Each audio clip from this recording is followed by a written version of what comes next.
Good morning, everyone. I'd like to welcome you to the session, Hello World. Are you ready for the future of real estate tech? It's been a little over a year that our world has completely changed with the start of the pandemic. And from the standpoint of real estate and events such as these, we rely on virtual spaces to be connected. The way we do business hasn't just pivoted, it's completely transformed. And what does the future of tech look like? And how are companies exploring tech strategies to ensure future success? With me today, I have two individuals who are going to share their journey and their vision as it pertains to technology and innovation. At this point, and before we dive into the topic, I'd love for you guys to introduce yourselves. Let's start with Sandeep. Thank you so much. Thank you, Sam. My name is Sandeep Manik. I'm the CFO of West Group Properties, a Vancouver-based developer based in Vancouver. We are a full-service real estate company, been involved in multi-residential developments as well as office income and retail and multifamily rental commercial property. I've been with West Group for about 5 years now and oversee the asset management function as well as all the traditional CFO functions. That's great. Welcome, Sandeep. And Brian? Thank you, Sam. Hi, my name is Brian Turpin. I am the Chief Information Officer for Greenwind Corp. I've been with Greenwind for just coming up on 8 years now. My focus has always been around the technology, information technology, how we can implement technology throughout the business. And now even the light switches fall under mine as everything's connected to the internet. So thank you for having me today.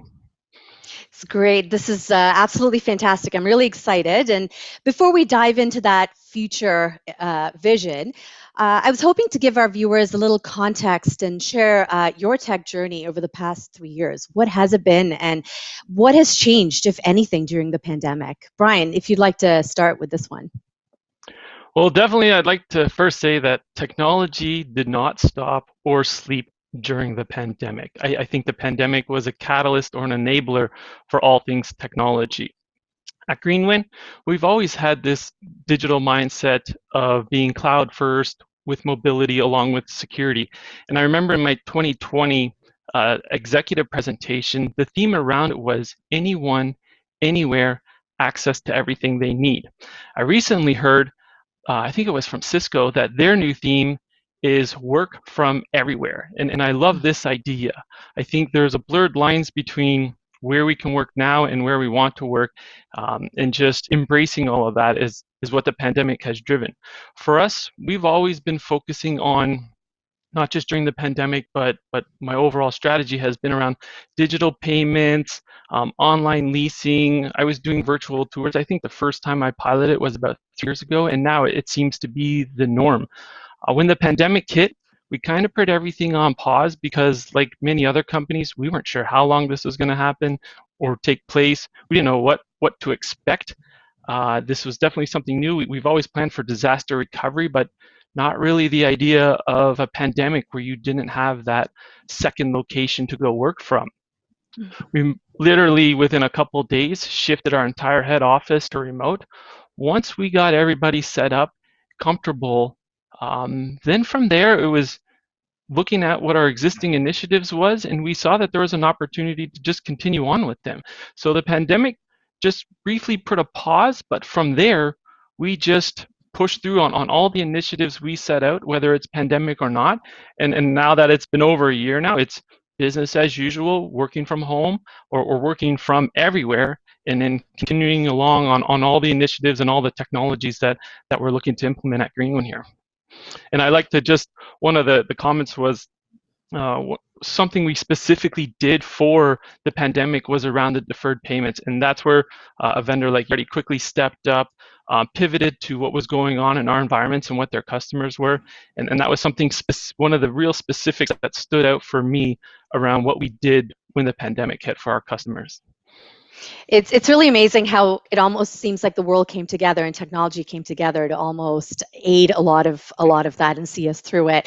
Sandeep, I'd love your insights on what your tech journey has been over the past 3 years and what changed, if anything, during the pandemic.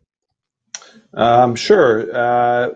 For us, it's been more of a evolutionary change. Technology is a tool and is only as good as we wield it. And so what we've been going through is a lot of sort of people development around technology so that they understand how it can make things easier for them.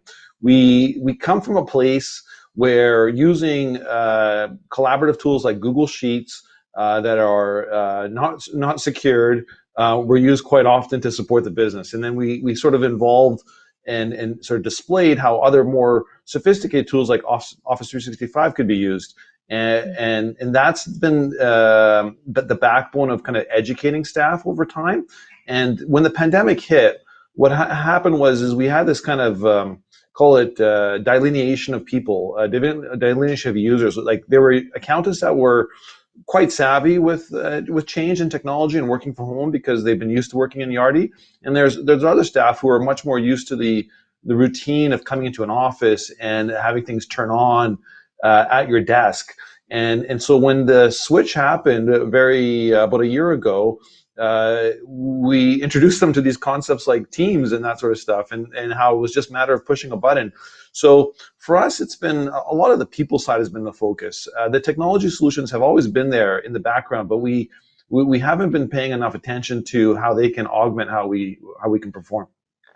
This is great. I feel like I hear a lot of perspectives here and different ways of doing things. So without giving a lot of it away, I want to jump right into our next few questions. And we're talking about a lot of change. Now, there's been a lot of, here I'm going to use a buzzword, pivoting again, over the past year. And there's going to be a lot more of that going forward as we, reintroduce ourselves back into that physical space. Now, how do you reestablish balance in your business strategy through tech? Brian, do you want to take this one? Yeah, I like that word pivot, and it kind of reminds me of fail fast and fail forward. You want to try things quickly or try to establish things, and if they don't work, pivot, fail, and move forward or move on to the next thing. To your point, Sandeep, yeah, there were some key technologies that the pandemic just made the timing right. And you speak about communication platforms like Teams and Zoom. That has exploded on our end. We're seeing that was one of the quickest things we've seen adoption on. And it's actually kind of blurred the lines between head office and the site now and become more of a collaboration. It's broken down barriers. I think now we're all just the size of a postage stamp on a computer screen. I think now we're kind of like the size of a baseball card. But it's created this equal playing field for everybody, and it didn't matter whether you were in the office, at home, in a basement, in an apartment. We were all just that 1 inch by 1 inch on the screen and creating these new methods of collaboration. One of the things, like, we just continue to push our digital initiatives. When we sent everybody home, we didn't give anybody printers, so it established that digital mindset or that foundation where some people that might have been resistant to it, unfortunately, they might have been forced to do it now. And we have proven that what might not have worked or what people thought might have worked because we're still working today. Some of us more busier than others just because of the capacity now. And then other ones with families and that, I can imagine the challenges that they're having. But it's kind of created this equal playing field. And we want to ensure that everything that we're establishing during this pandemic, we take and move forward. We want to ensure whether you're in the office or at home, that you have everything that you need to do what you want to do. And it's that whole idea of continuous alignment and continuing that collaboration in those conversation pieces, whether it's on the phone, text message, team chats, or video conferencing or platforms like this. Yeah, I can certainly personally relate to that for sure. At Yardi, we've also, that was we had a little aspect of that certainly prior to the pandemic, but it definitely intensified and became more relevant after. Sandeep, when we were talking about this initially, you had a really interesting approach that West Group did in terms of how they reestablish balance in business strategy. What can you share that with us? Sure. It was it's actually from a military concept called, an acronym that stands for OODA, which is Observe, Orient, Decide, Act. And it's a multi-phased approach to take in what you see from the environment, digest it, figure out what to do, and then act upon that. And it's more recent in terms of how we were trying to formalize that at West Group. but we've been loosely kind of following these kind of principles. And luckily, we've been fortunate to have Yardi as the backbone of our platform, so that when the pandemic hit, our commercial side of our business, or multifamily, didn't really feel too much of a hiccup. The people side obviously felt the most tremendous change, and those are where we're trying to find ways to reestablish that sense of collaboration, teamwork, through technology, as well as just through good old-fashioned human interaction. We're really now also trying to find out how we can use kind of Moneyball analysis, if you will, to sort out acquisitions. The marketplace is awash with liquidity, and as a result, finding good deals is very hard. And we're trying to understand how we can squeeze those opportunities, those value opportunities, by looking at data, and just so we're trying really hard to put everything we have in our various systems, whether they be leasing platforms, Yardi, and other systems, into like one centralized database, then to start slicing it to find out how we can squeeze out acquisition opportunities or add more value to the properties.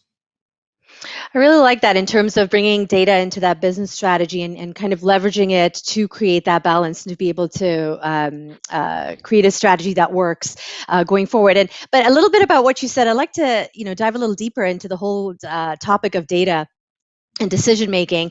What types of data do both of you use and your organizations use, and how does that play into your leadership roles? Sandeep, if you wanted to continue speaking about this, that'd be great. Sure. So as we all know, there's been a lot of efforts on green building management. Right. So it started off many years ago with BOMA, and perhaps even previous sort of standards before that, and it's moved on to LEED and now GREBS. The traditional measures of financial economic performance, those are important, but like it's also now expanding to talk about consumption of energy, water, stuff like that. So we're now trying to turn on various measures to understand how are we doing on energy consumption and water consumption, and what are we doing for waste diversions. And so traditionally, when you set up a system of ledgers, like it's debits and credits, it's accounting. But now we're talking about other things that don't really fit that kind of rule framework. And luckily we've got systems within Yardi to kind of track that. But now once we sort of get that data, then we're trying to say, well, what should that data be? Like, what's the direction it should be trending in? And that's more of an education. But then by coupling that with a lot more data, people are starting to realize, they're like, oh, this is why the bill is what it is. It's really interesting what you said, because it's almost like with the data, with the processes, the technologies set in place, you're almost able to create opportunities, but also create opportunities for growth and to consume and to kind of also scale. And that's fascinating, because it makes you look at your organization and your business completely from a different light. And I can see that being a big contributor in effective leadership. Brian, I'd love for your take on this, and Greenwind's take on data and decision making, and how that informs leadership, and how tech plays a role in that too. Yeah, so data is definitely going to make everyone smarter. Every decision you make should be based on data. And there's a saying that if you're making a decision not based on data, it's just your opinion. And a lot of people talk about data being the new oil. I think it's too slick to be oil.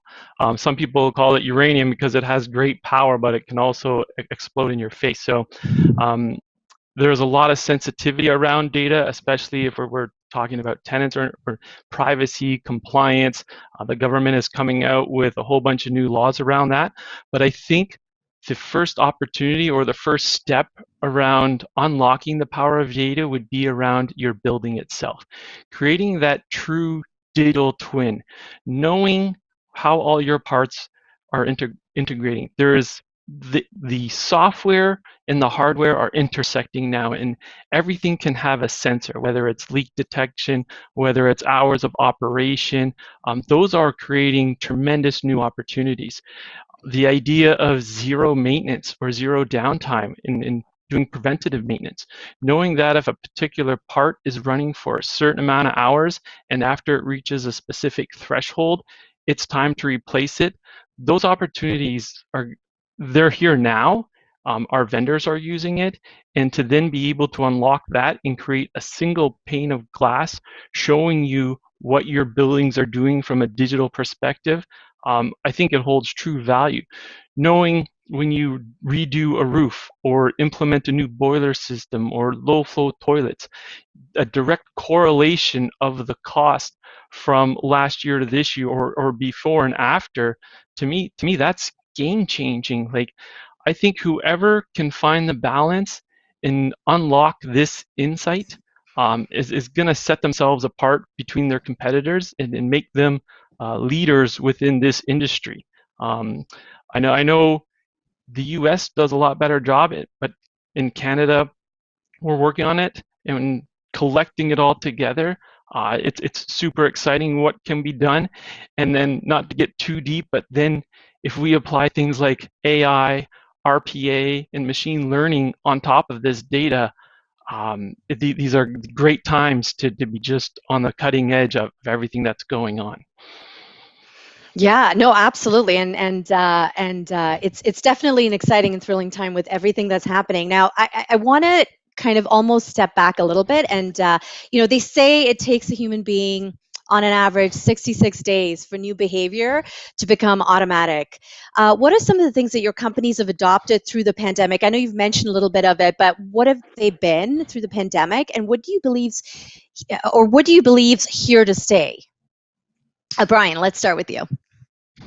I like the 66 days. One of my other favorite sayings is you have to explain things 7 different times, 7 different ways. And sometimes I know I'm a victim of that also. I think what this pandemic has done is everyone's usually default to no. No, we can't do this. No, we can't do that. Well, I'm not too sure. Well, the pandemic forced us to do a lot of things that we weren't ready for or didn't know that we were ready for. So I knew what I like to take going forward is being open. So not default no, let's default yes when someone comes up with an idea or comes up with a new project or a new thought, even if it's just put on the whiteboard and just let it manifest from there. The pandemic has shown the true value of what technology can do for the companies that didn't make investments. And I know I've sat on previous panels over the years with members of Yardi in the community, and we've been talking about the investments need to be made now, because we didn't predict this, but we always said whatever is not broken doesn't need to be fixed. But yeah, you need to disrupt yourselves, and the pandemic has forced us to do that. I love the idea of moving from efficiency to innovation. This pandemic and all of these collaboration tools have moved away from a hierarchy to more collaboration and a hyper focus on processes. I've been trying to do things specifically with my team around targeted conversations, where we have a strong focus of what we want to accomplish.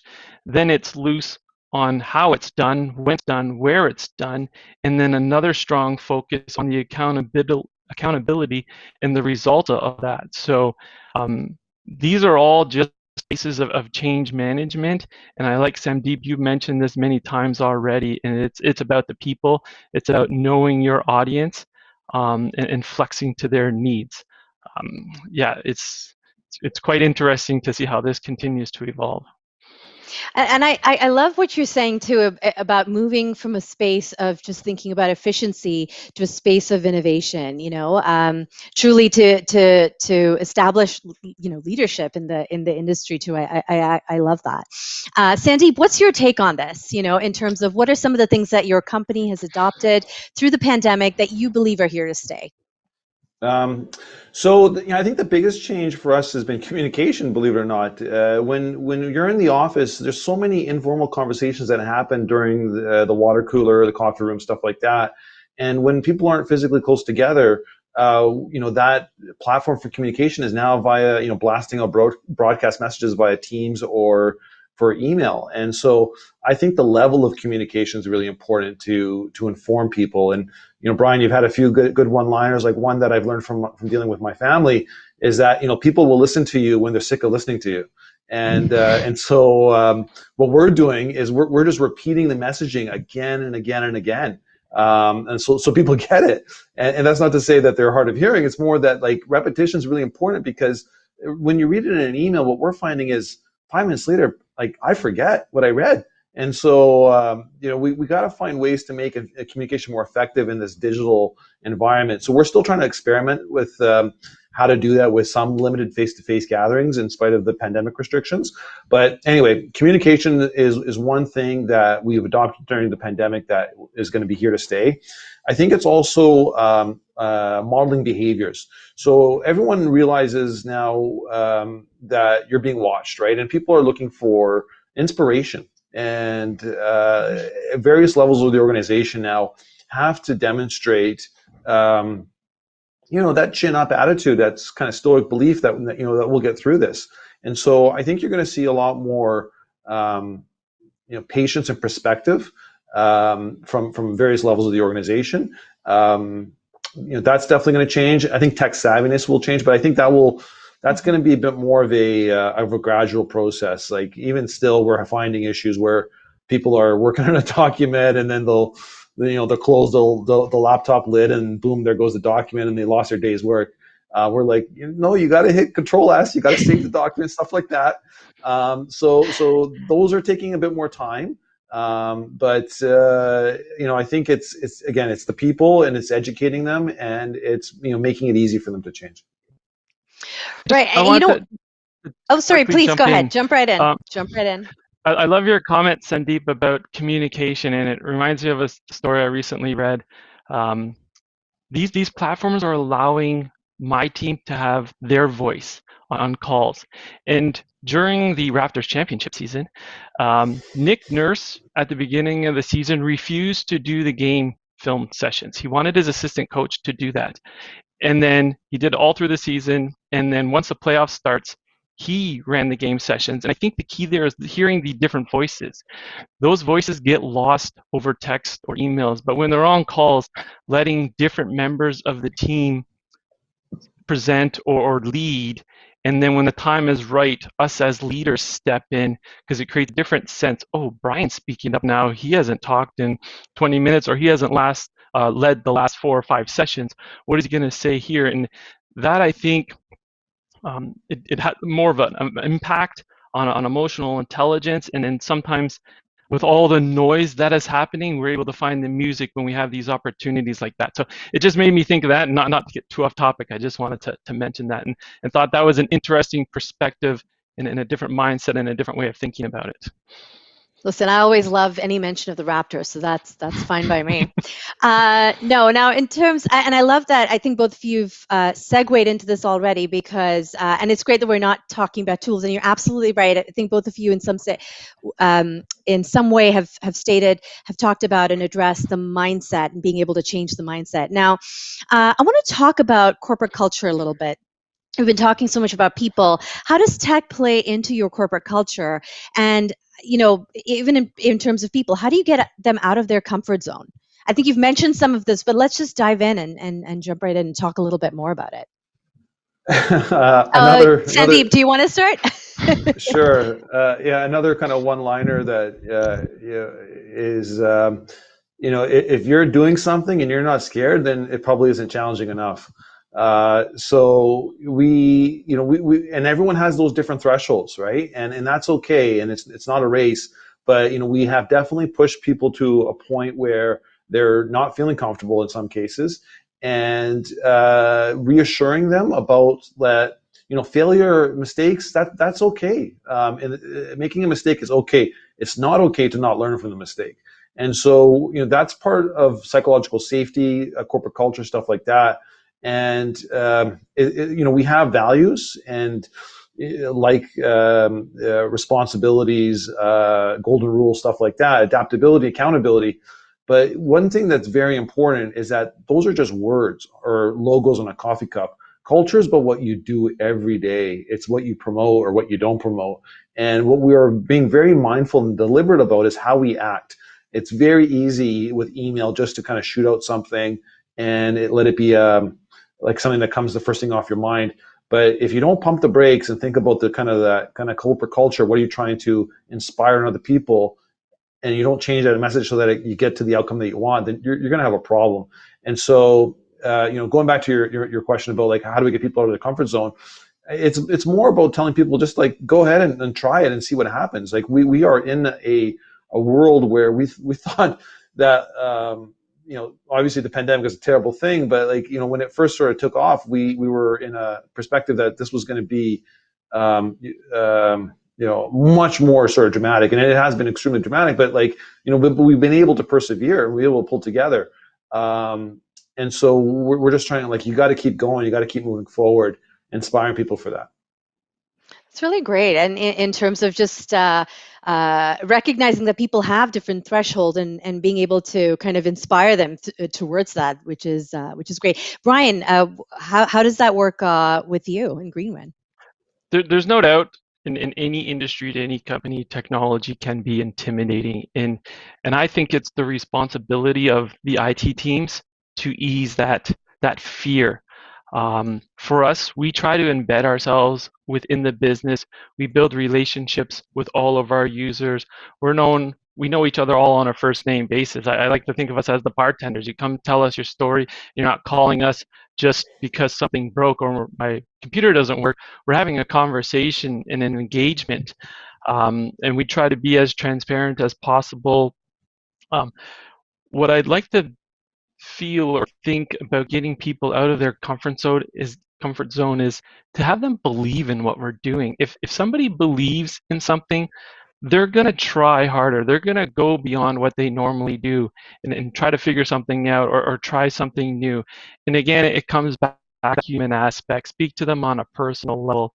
Explain what we're doing, why we're doing it, what's the impact. Because sometimes what you're doing might not directly impact what you're doing, but there are 4 or 5 other people, or the trickle-down effect. Because you're doing this one piece, this person's able to do this person is able to do that. So showing them that big picture and where they fit into that puzzle, I think it's key. Like those are definitely, from what I've seen, the ways we are successful on some of the initiatives and projects that we've been trying to launch throughout. I love what you say there, because you're absolutely right. Most often, that fear comes from not knowing and not understanding the value. So being almost getting their buy-in almost, is such a great way to win over those who are feeling out of their comfort zone. Now, yeah, we've talked to. Sorry.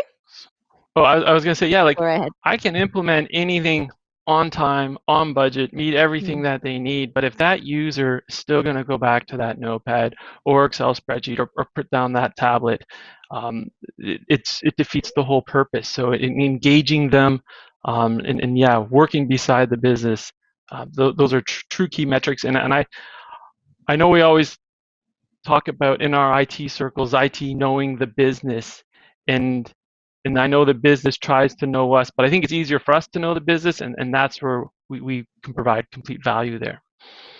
On that point, I would, sorry, Sam, I was just thinking about that is like, so I'm a finance guy, I'm an accountant, and Brian, you're the CIO of Greenwin, and so I'm kind of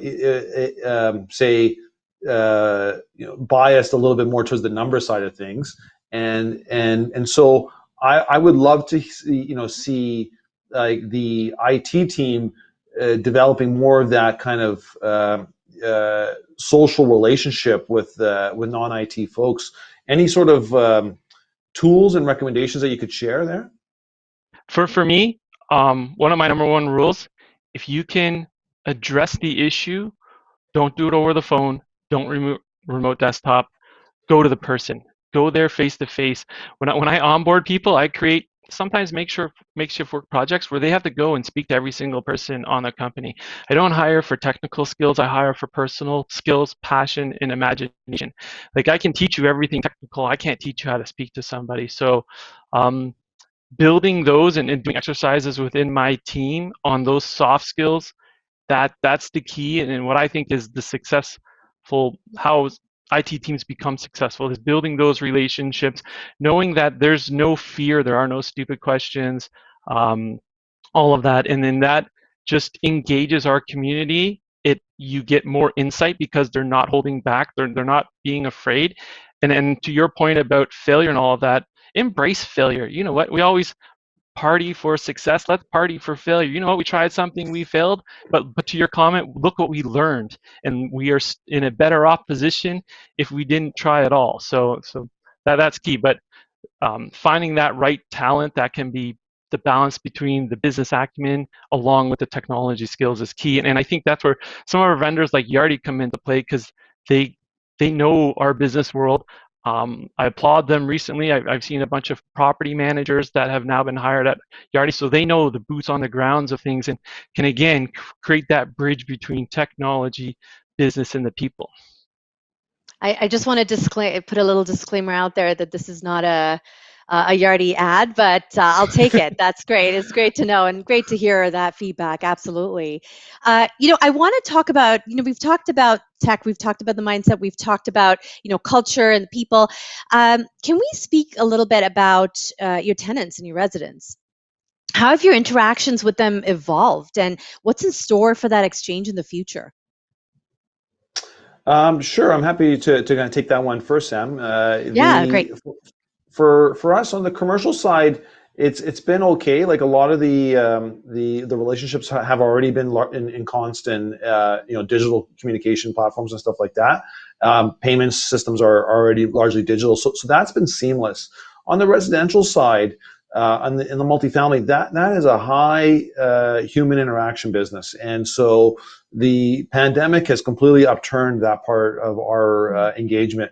And we are finding, we're looking for various platforms to connect and kind of build that, because economically it hurts us on the occupancy side as well as the rents, but also just from a people perspective, like our building managers have relationships with all of our occupants, and so we're looking for ways to kind of develop connections, and some of that coming through media channels and stuff like that, with respect newsletters, and we use some technology platforms for there.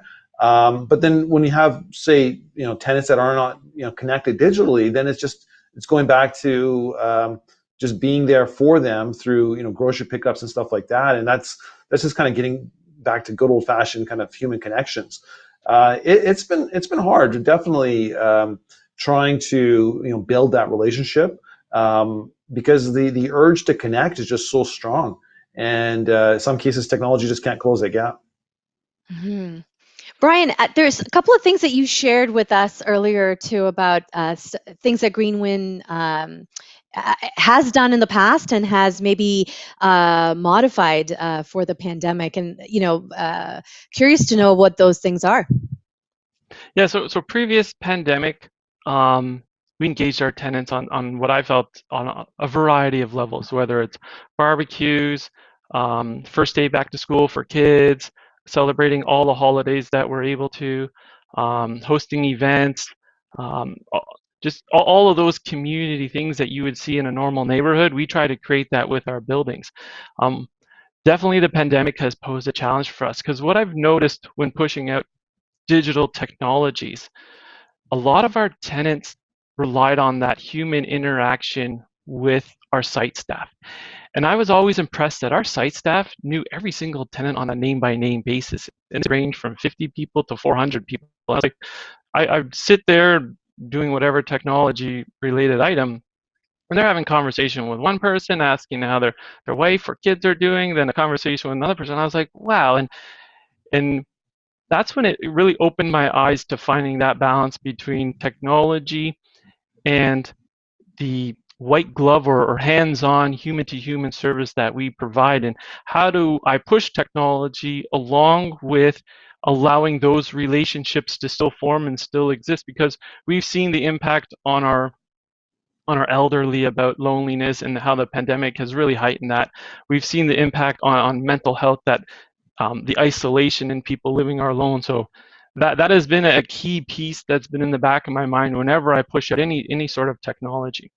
I'd like to applaud my marketing and leasing team, because similar to everybody, we adapted to this Zoom or online video conferencing platforms, that they did it also. So we have something called Suite Events, where throughout the week we're doing things like yoga, cooking classes, book reading, um, special events just strictly for children. So we're trying to cover off all of our different tenants and offering these online platforms, whether it's through Facebook, YouTube, or through our website. So I was really impressed when I first heard about that, and then when I see it online, I'm like, oh yeah, this is green one. I might take a lunch break today and do yoga with all of our tenants and hopefully our employees that are taking place there. So we, just like everybody else, we've pivoted or transitioned into the online platform, and how can we engage existing tenants, because now that they're at home, they might have the opportunity to share some of their services that they would normally provide, but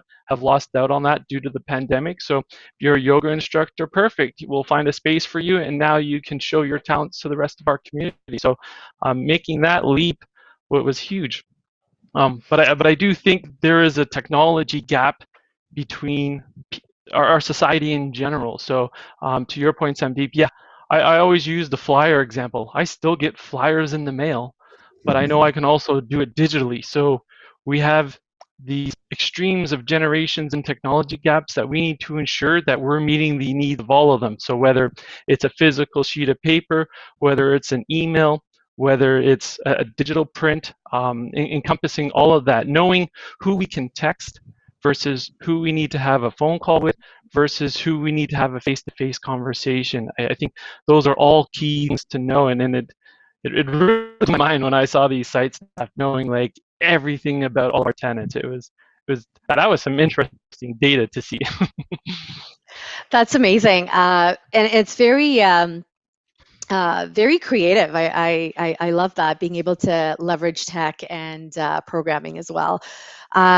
Okay, I want to shift gears a little bit. You mentioned you were talking about new technology and bringing new things in, and I want to talk a little bit about that. Now, how do you know you need new tech, or that you need to optimize your current tech? And what are the areas of your business operations you prioritize? What's the strategy behind that? I know it's a big question here, but what's the strategy and thinking behind all that? Sandeep, do you want to start this one? Yeah, that's a big question. I think taking a 35,000-foot approach on this one, I think it starts with business resiliency. From what we've learned from the pandemic, it's like, well, if you got hit by a shock which you can't explain or can't predict, how would you respond? How would you keep the lights on? How would you keep collecting the rent?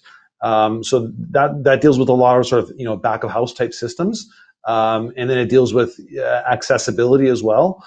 For us, like Brian has noted earlier, we didn't think about how this would work with like secondary locations and stuff like that. Like we didn't have a playbook for what to do when a pandemic happens. I wish we did, but we're developing some of those scenarios and then developing the systems in place to develop that resiliency.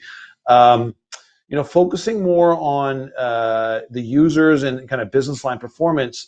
What we try to do is there's a variety of kind of out of the box solutions that people have, and when they have exhausted the utility of those solutions and they're craving, demanding something for more with more firepower, then we open up that conversation and we talk about like what does that look like and like what's the business objective that you're trying to achieve. One thing that it's a trap I feel that we have in this marketplace is that there's a lot of solutions out in the marketplace. And people go for solutions without understanding what the problem is. And that results in a lot of inefficiencies economically. So one thing we try to have a very thorough conversation on is we try to link different parts of the teams of our organization together, because that provides the more holistic view about like how to solve that problem.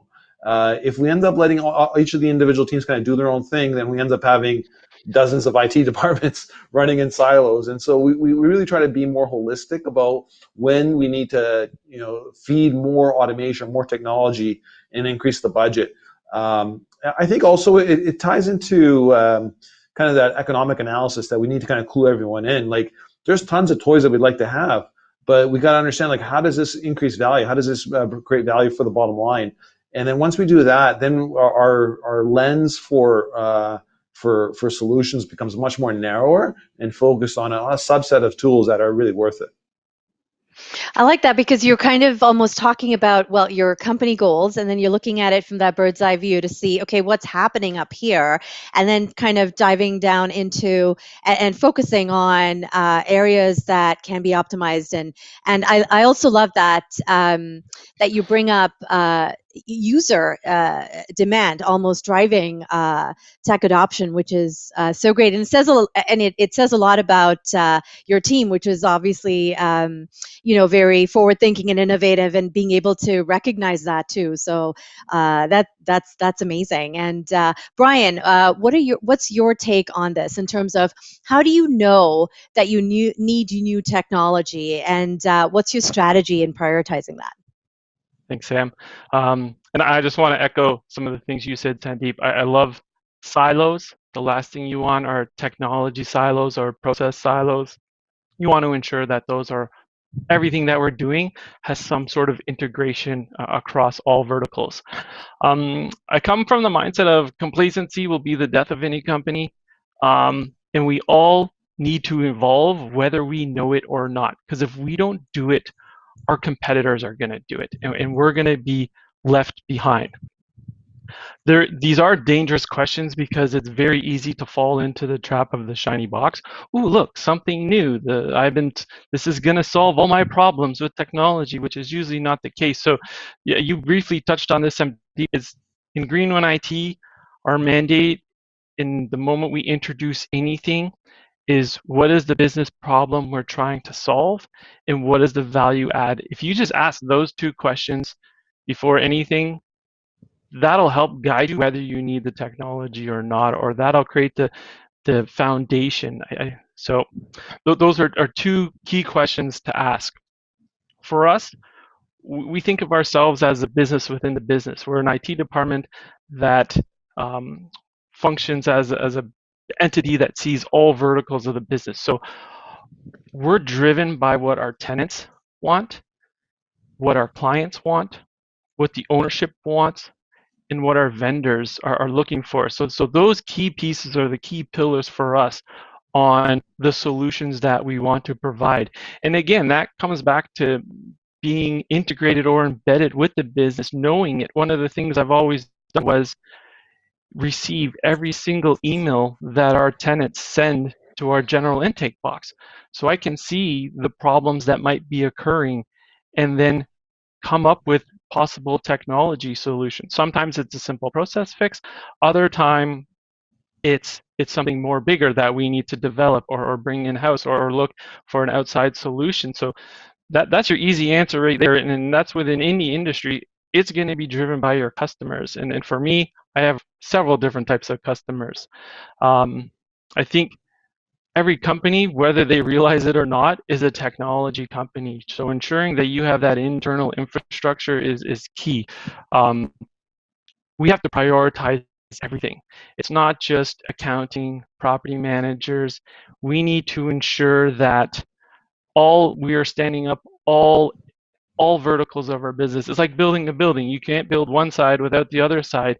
And we need to ensure that there are no weak links within our company, in ensuring that we continue to grow our technology maturity. I love that because a couple of things that really that I wanted to point out there that I loved is that you talk about not having those silos, but also having that entrepreneurial spirit almost, where you're running a business within a business, which is really great.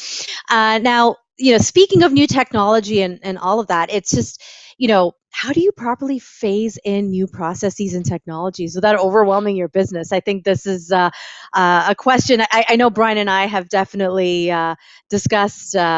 Multiple times actually in the past. But Brian, if you could share your insights here, that'd be great. Definitely, thank you. For me, it's make it about the business. I don't do technology projects. We don't do Green One IT projects. We do Green One projects. We're just the enablers of the business right now, and we co-pilot with our business. If that user has an issue or has an idea, they're going to be at the table when I'm meeting with multiple vendors, or they're going to be in the whiteboard sessions. I want their input, and we are just along there providing a framework or the guardrails for them. And I think that allows the adoptions to be more successful because it isn't Brian and his IT team going away working in the back room. We're face to face with the business working on this together. We're teaching them as we go. We're showing them the process. They're getting more educated. We're learning more about their side of the business. And again, it just creates this flywheel or ecosystem of just growing and growing and more and adoption. And I always think it's a success when I can sit back and let the business just drive it, and then the business implements it, and we're watching it grow and training the trainer, and we're finding our champions, and they'll take a product and show it to one person, and then those two people show it to another two people, and then it just grows organically within the business. So um, those are key successes to implementing anything, whether it's technology based or not.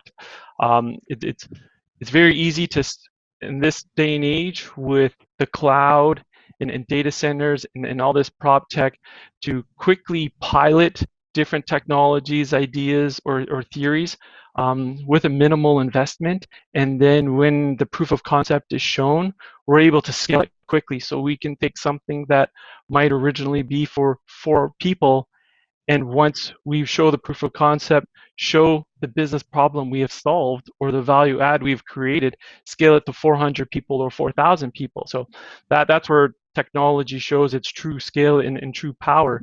And another thing I like to think is, you don't have to hit home runs every time. Sometimes you just got to get on base and take those little wins, and you build upon those little wins to create the bigger wins. I really love that. Sandeep, what's your take on this? How do you properly phase in new processes and tech without overwhelming your business?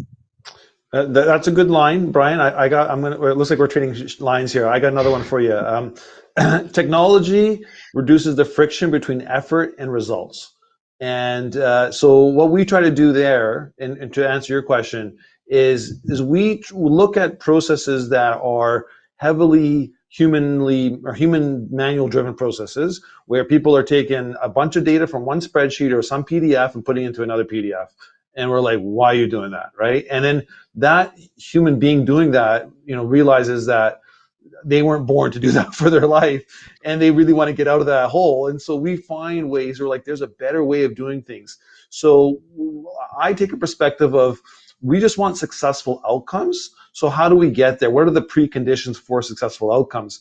And part of that is having a good product technology solution, but the other part is having that person wanting to succeed and wanting to use it. Because that fickle human psychology thing is, we're constantly trying to understand, how do we get the behavior change to stick, is they got to want it, right? Not so that they're being told to change, but they want to adapt it. And so we really try to find people who are super frustrated with their job, and we're like, well, what's keeping you so frustrated? And here's the solution that will make you less frustrated and make you a higher effective employee. But it's very important, though, that we don't trade frustration for frustration, because then it's, they don't grab onto it. And I was about to use another one-liner, but probably not appropriate for this forum. But we want to be focused on, like, the individual, right? And what are they demanding for change? That's really great. I feel like we could go. I'm loving the one-liners and the banter here. Now we've got a little over 10 minutes here, so I've got 2 more questions for you. Now, there's so many choices, and I think you alluded to this a little bit, but there's so many choices in the industry when it comes to service providers and solutions. Which one do you pick? How do you know who the right vendor is for you? Sandeep. Geez. Well, we have a routine. It's a good cop, bad cop routine. Unfortunately, I tend to be the bad cop. We see a lot of consultants all the time. A lot of them are telling us that they have the solutions, but we also understand that we all have an economic reason to exist, and so we take a very discerning approach to this. First of all, we ask ourselves this: is that, like, if we're going to use this technology solution to be a better business, shouldn't we be the ones to champion it, right? So, like, I totally get the concept of getting someone to, like, set things up on a one-time basis, But if there's like a go forward maintenance involved into that, then we're of the view that like maybe we should just learn how to do it ourselves, right? And so that kind of goes back to the concept of challenging ourselves as well. Like another line is that if we only did the things that we were qualified to do, then I'd be pushing a broom right now, right? So we really want to like look at things that are interesting and challenging and say, well, like if this is something that like a consultant can figure out, we can figure it out too. That being said, on some situations where there's like a knowledge gap and it's very deep that we cannot solve in a short period of time, then we'll look at that. Those cases are going to be focused more about client references, trust. Can they speak to us in a layman way? Catching them on kind of any sort of relationship things. Like these consultants, we want to be able to have a drink with them, right? And so we got to trust them. So it's not so much just on the technical side, but it's more about like, you know something that I don't know, and are you going to use that to take advantage of me? And like if we can get around that, then that's great, and then we'll work with them. It's not a fun place to be a consultant. How about you, Brian? How do you decide who that vendor is if you've got the right vendor? I just want to echo. I agree with everything you said, Sandeep. For me, I'm not looking for vendors. I'm looking for business partners. I don't want someone that's going to show up once a year with an invoice. I want someone who starts to know our business, know our challenges, knows our problems, and aligns their solutions with ours. They need to be an extension of our team. I'm sure a lot of IT teams, we're small shops, so we rely on our vendors and outsource things like security, and they're the subject matter experts, but they like IT embedded in our business, they're embedded in our business and know what our issues are, and we're working side by side, whether it's a daily basis, weekly calls, just a constant conversation. I mean, I'm in conversations with vendors that never use their products, but we're having great conversations about our industry and the business, and there's sometimes value in that. And then other times it just comes down to human instinct, and you got to trust your gut and take that leap of faith that this is the solution and this is the right choice to pick for what we're trying to address here.